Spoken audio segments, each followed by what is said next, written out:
Kamusta mga ate, kuya, beshi? Si Chari po ito mula sa The Sun, Moon, Stars, PH Tarot. Ipapaalam ko lang po na ito po ay isang general read o pangkahalatang pagbabasa at maaring hindi lahat ay magtugma sa inyong sitwasyon. I-check din nyo ang inyong Moon, Rising at Venus sign. Baka doon mas tumugma ang read para sa inyo.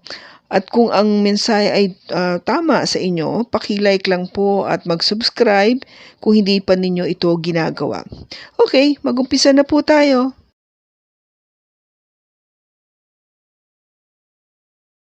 Hello po mga ate, kuya, beshies. Kamusta na po kayo? Andito ulit ako si Chari para gumawa ng another reading. And this is for the sign of Cancer, Sun, Moon, Rising, Venus. And of course, welcome po yung mga cross-watchers ni Cancer at yung mga bago po nating mga viewers. Tignan po natin ngayon kung ano yung mensahe na makukuha po natin para kay Cancer at para po sa kanyang person.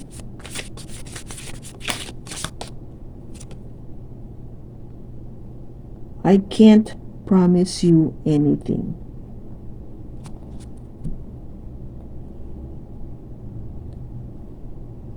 For Cancer, so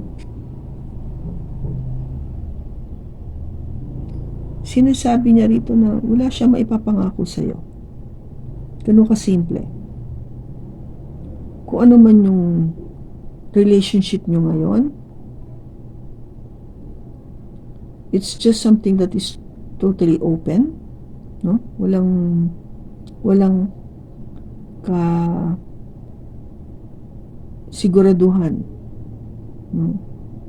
Na you will end up to be together. Kung ba parang hindi niya ma-promise na ikaw yung taong papakasalan niya o magiging magkasama kayo pang matagalan. Kasi siya yung tao na ayaw niya mag-commit, no? There's no commitment from this person. Hindi niya gusto o ayaw niyang mag-commit sa'yo. Okay? So, let us see kung ano yung makikita natin sa tarot para kay Cancer. We have the Ace of Pentacles, the Nine of Pentacles,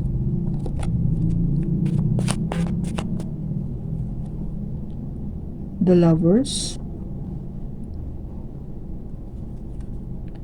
the Four of Pentacles, and the Four of Wands. The bottom is the Ace of Wands.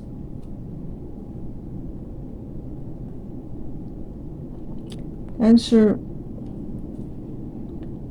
yung start mo dito, no, sa nakaraan, I think you took this person to be, ito yung magiging bago kong pag-asa, no? A new beginning, a new start, bagong pag-uumpisa muli ng isang promising na relationship. Kasi if you look at this Pentacles, so may pag-asa ka talaga dito o tinitignan mo siya na siya yung magdadala ng ginhawa sa iyong buhay. No, with this person, alam mo na hindi magiging problema ang pera. Hindi magiging issue ang pag-angat mo, no? In other words, yung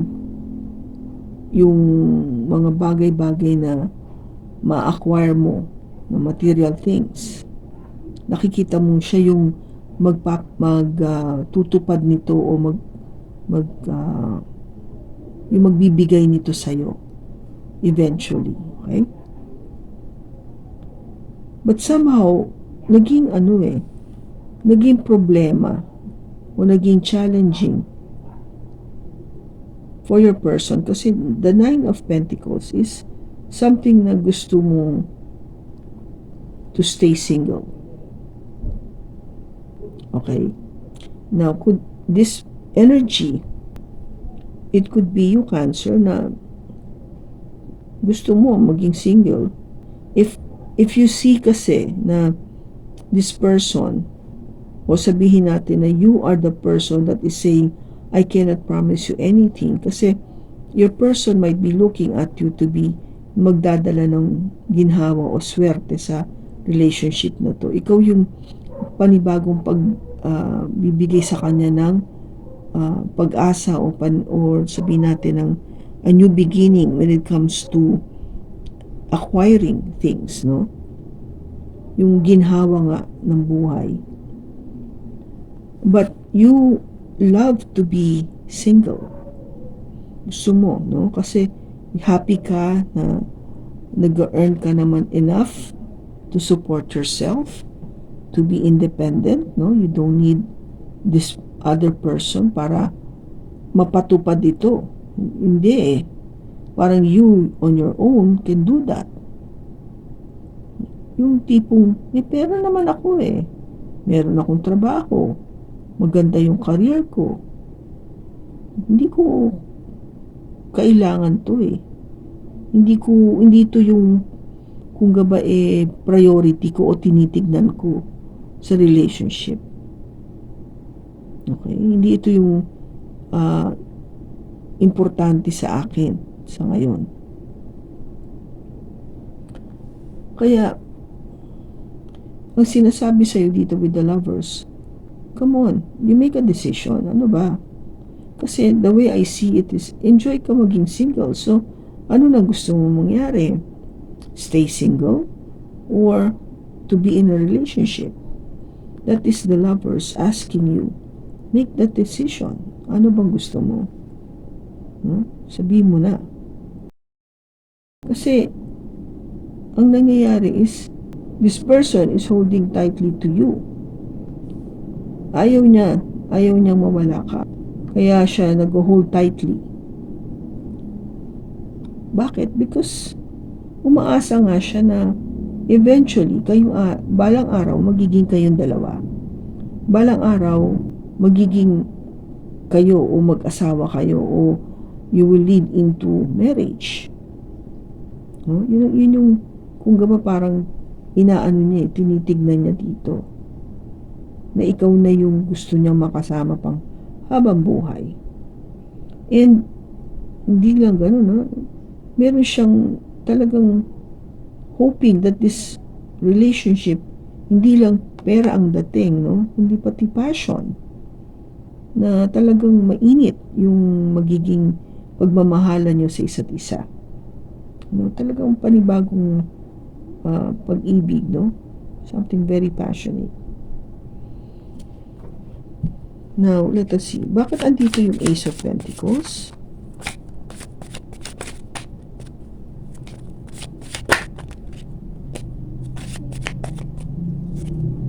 Oh, we have the Three of Swords, the Emperor, and the Six of Wands.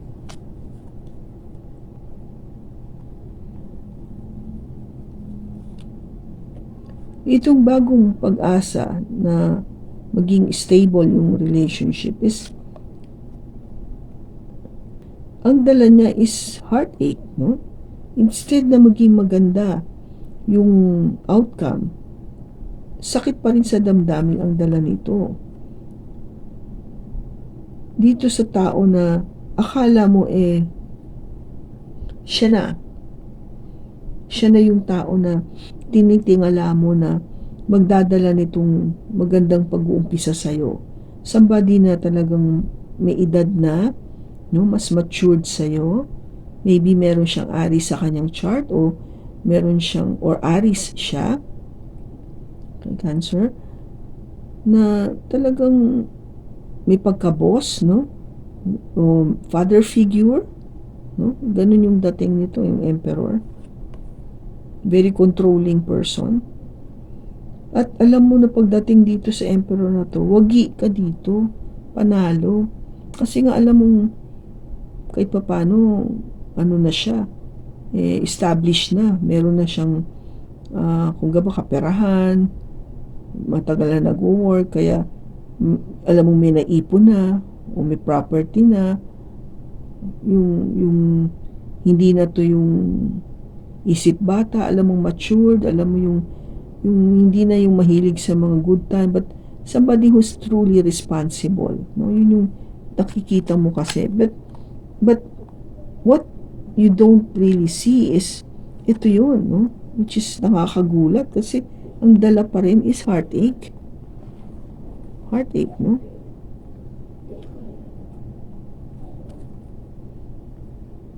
Tingnan natin, bakit andun yung Three of Swords? Bakit may Three of Swords?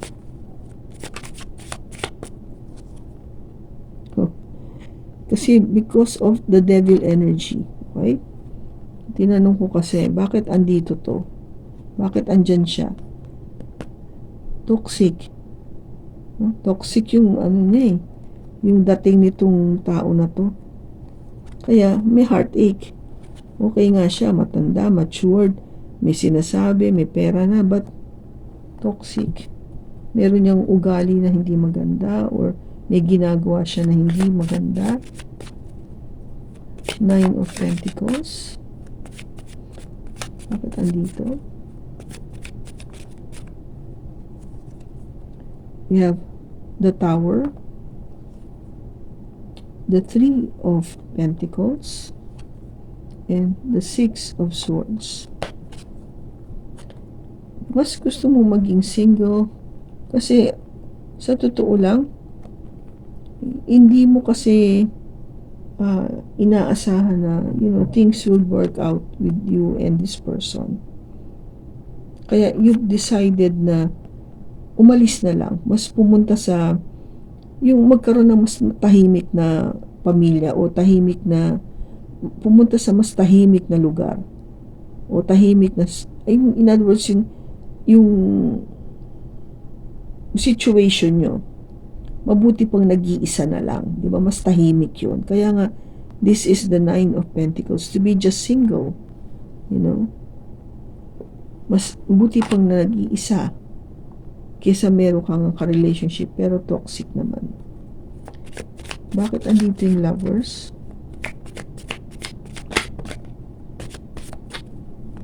Andito yung Lovers. We have the Eight of Cups, the Temperance, and the Two of Pentacles. You're asked to make that decision kasi I think it's about time that you walk away, no? And keep yourself balanced. Balansehin mo yung sarili mo, Cancer. Kasi sa ngayon, parang hindi mo alam kung anong gagawin eh. Hindi mo alam. Kaya ang sinasabi dito, balansehin mo yung sarili mo. At it's about time that you walk away. Umalis ka dito sa relationship na to. Iwan mo. Four of Pentacles. Bakit siya nandito? Bakit siya nandito? The Knight of Cups, the Hierophant, and the Three of Cups. So, bakit ka nga ba nag-hold tightly? Kasi yung offer of love na binigay sa'yo, syempre, tingin mo, yun na yun, di ba? Kung ba, totoo na to. At alam mo na, ito yung taong pakakasalan mo eh. And of course, magsi-celebrate kayo.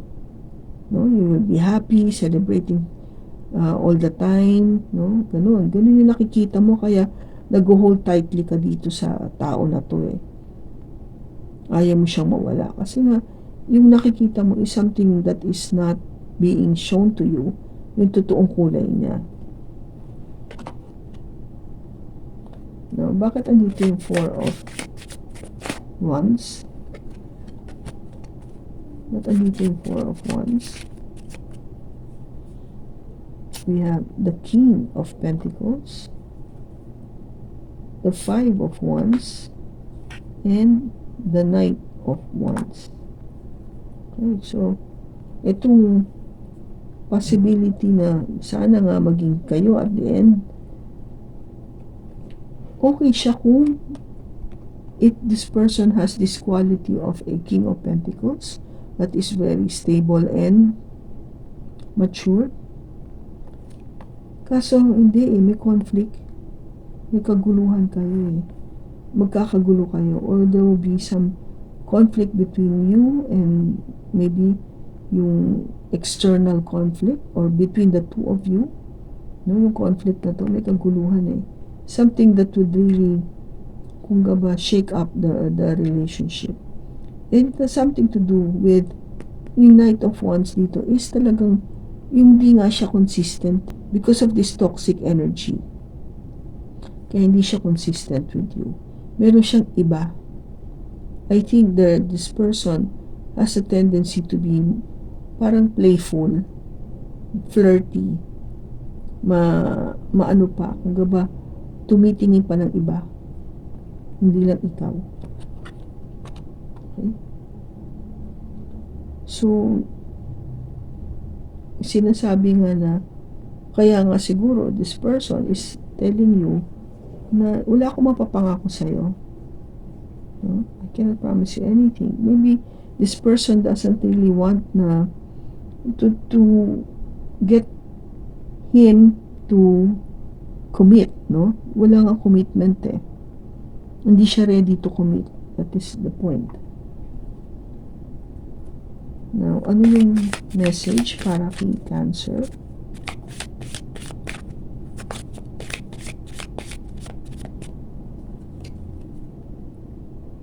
Focus on love. Look for the good in everyone. Okay, so tignan mo rin naman yung kabutihan sa bawat isa. Surely, meron naman magandang side dito, but you have to look at the bigger picture dito. Kasi nga, yung last card mo dito is the Knight of Wands. So, this person is somebody that is truly unpredictable, somebody who is in and out, somebody that you cannot, parang hold on to, especially when times of needs, palagi siyang out and about, mga ganun. Magbabago pa ba itong tao na to? Will this person change?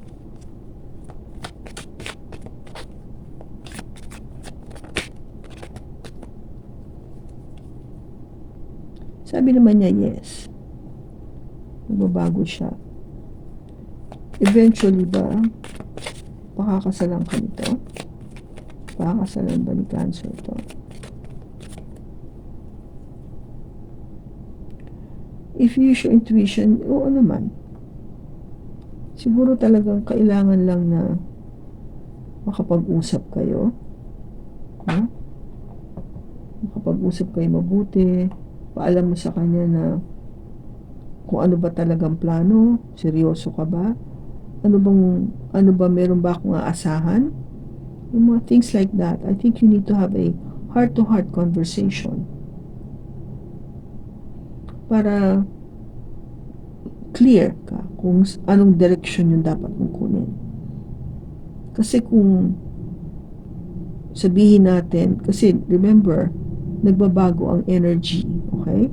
Ngayong time na to na ginawa natin yung reading, oo, ito yung sinasabi, but anything could change sa mga dadating na araw, okay? Pwede mabago yung energy na yun. So, ang advice ko nga is for you to have that heart-to-heart conversation with your person para alam mo kung anong direksyon kayo patungo.